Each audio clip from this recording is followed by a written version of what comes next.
Karibu tena mpenzi mtazamaji, tuendelee kujuzana. Mahakama imeamua kuwa kosa la kuzua vurugu kwa namna inayoweza kusababisha ukosefu wa amani ni kinyume cha katiba. Jaji wa Mahakama Kuu Bahati Mwamuye ametoa hukumu hiyo katika Mahakama ya Milimani katika kesi hiyo ya mwaka 2024 baada ya chama cha wanasheria humu nchini LSK kushitaki mkurugenzi wa mashtaka ya umma DPP, Inspector General wa polisi IGP, mwanasheria mkuu AG katika kesi ya Murara David Kebaso ambaye ni mhusika mlengwa.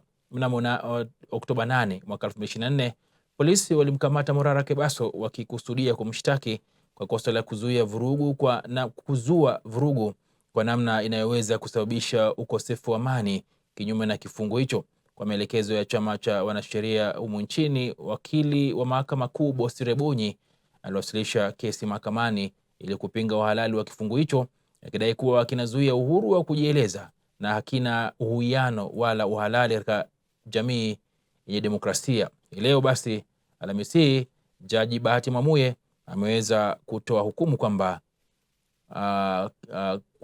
kwamba swala kama hilo basi ni kinyume cha sheria.